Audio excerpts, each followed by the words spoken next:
कहते हैं देवों के भी देव त्रिदेव ब्रह्मा विष्णु और महेश। ब्रह्मा जी को सृष्टि का रचयिता, विष्णु जी को सृष्टि का रक्षक और महादेव को विनाशक कहा गया है।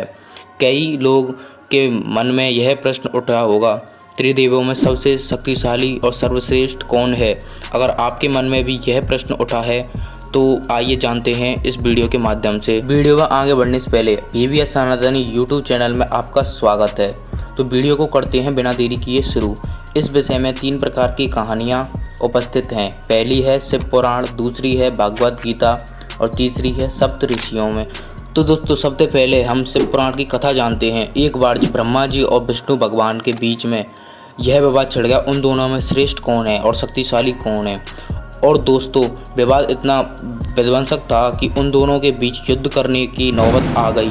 तभी उन दोनों के बीच एक अग्नि स्तंभ आकर खड़ा हो गया और उस अग्नि स्तंभ से आवाज़ आई, जो भी इसका अंत ढूंढ लेगा वही श्रेष्ठ कहलाएगा। फिर दोनों स्तंभ का अंत ढूंढने कर निकल गए, पर दोनों में किसी को उसका अंत नहीं मिला और भगवान विष्णु जी ने अपनी हार मान ली।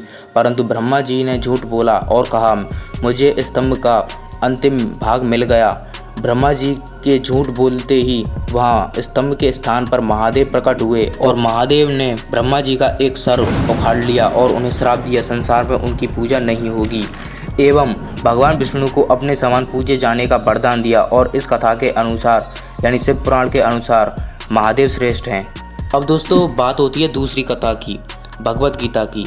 उसके अनुसार सप्त ऋषियों में यह चर्चा चल रही थी त्रिदेवों में सर्वश्रेष्ठ कौन है। इसलिए उन्होंने त्रिदेवों की परीक्षा लेनी चाहिए। इसलिए उन्होंने भृगु ऋषि से कहा। सर्वप्रथम भृगु ऋषि ब्रह्मा जी के पास गए और उनका अपमान किया। ब्रह्मा जी अपने अपमान को देख उन पर क्रोधित हुए। उसके बाद भृगु ऋषि महादेव के पास गए और उसके बाद वह विष्णु भगवान के पास गए। तब विष्णु भगवान विश्राम कर रहे थे। भृगु ऋषि जी ने भगवान विष्णु की छाती पर अपनी लात मारी। उनके इस बर्ताव से भगवान विष्णु को जरा सा भी क्रोध नहीं आया और उन्होंने ऋषि भृगु के पांव पकड़ लिए और कहा, कहीं आपके पैर में चोट तो नहीं आ गई। मेरी छाती का भाग बहुत ही कठोर है, जिससे आपके पैर में चोट लग सकती थी। और फिर भृगु ऋषि ने भगवान विष्णु से क्षमा मांगी और सप्त ऋषियों ने माना त्रिदेवों में भगवान विष्णु सर्वश्रेष्ठ हैं। अब बात आती है हमारी तीसरी कथा के ऊपर। तीसरी कथा के अनुसार महादेव और ब्रह्मा और एवं विष्णु जी एक साथ बैठे हुए थे।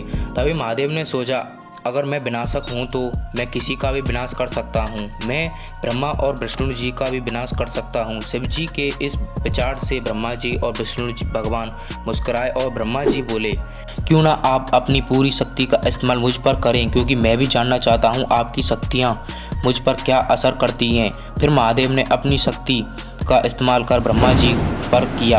अपनी शक्ति का इस्तेमाल ब्रह्मा जी पर किया। ब्रह्मा जी जलकर भस्म हो गए और फिर महादेव आश्चर्यचकित हो गए और सोचने लगे, सृष्टि का अब क्या होगा। तब महादेव उस राख को अपनी मुट्ठी में लेने वाले थे। तभी उस राख में से आवाज़ आई और कहा, महादेव मुझे कुछ नहीं हुआ। तब ब्रह्मा जी ने बताया कि आपकी शक्ति से राख का निर्माण हुआ है और जहाँ निर्माण होता है वहाँ मैं होता हूँ। तभी महादेव के पास बैठे विष्णु भगवान ने महादेव से कहा, मैं सृष्टि का संरक्षक हूँ, मैं भी जानना चाहता हूँ आपकी शक्ति का मुझ पर क्या असर होगा। महादेव ने अपनी शक्ति का पूरा इस्तेमाल कर विष्णु भगवान पर कर दिया और तब वहाँ भी राख का ढेर लग गया। तब उसमें से आवाज़ आई, महादेव कृपया अपनी पूरी शक्ति का इस्तेमाल करें, मैं यहीं पर हूँ। ऐसा कहने के बाद सारे राख के कण गायब हो गए और एक राख का कण रह गया। उसमें से पुनः भगवान विष्णु प्रकट हुए और साबित हो गया, सृष्टि के संरक्षक को कोई नहीं मार सकता। तब महादेव ने सोचा, मैं ब्रह्मा जी और भगवान विष्णु का विनाश नहीं कर सकता, तो अगर मैं खुद का यानी अपना विनाश करूँ तो क्या होगा, क्योंकि मैं नहीं रहा तो विनाश नहीं हो सकता और विनाश के बिना रचना नहीं हो सकती और रचना नहीं होगी तो उसकी रक्षा की ज़रूरत नहीं रहेगी। यह सब बातें सुनकर विष्णु जी मन ही मन मुस्कुरा रहे थे और समझ गए कि महादेव क्या करने वाले हैं। और महादेव यानी शिव जी ने अपना विनाश कर दिया और राख में बदल गए जैसा वे सोच रहे थे। ब्रह्मा जी विष्णु जी भी राख में बदल गए और अंधकार छा गया और वहाँ राख के ढेर के अलावा कुछ नहीं था। तभी राख से आवाज़ आई, यहाँ राख का निर्माण हुआ है और वहाँ निर्माण होता है वहाँ मैं होता हूँ। उसके बाद उस राख में से भगवान ब्रह्मा प्रकट हुए, उसके बाद विष्णु भगवान प्रकट हुए, उसके बाद शिव जी प्रकट हुए, क्योंकि जहाँ रचना होती है वहाँ पर सुरक्षा आती है और फिर विनाश आता है। इस घटना से शिव जी ने जाना त्रिदेवों का विनाश असंभव है। इस बात की याद के लिए भगवान शिव जी ने उसे राख को अपने शरीर पर लगा लिया, तब से महादेव को शिव भस्म कहा गया। इस कथा से हमने जाना त्रिदेवों की आपस में तुलना करना व्यर्थ है। दोस्तों, अगर वीडियो अच्छी लगी हो तो चैनल को जरूर सब्सक्राइब करना, वीडियो को ज़्यादा से ज़्यादा शेयर करना। और क्या आपको पता है हनुमान जी का जन्म एक शराब के कारण हुआ था? नहीं पता तो वीडियो की लिंक डिस्क्रिप्शन में आ रही होगी, आप जाकर देख सकते हैं।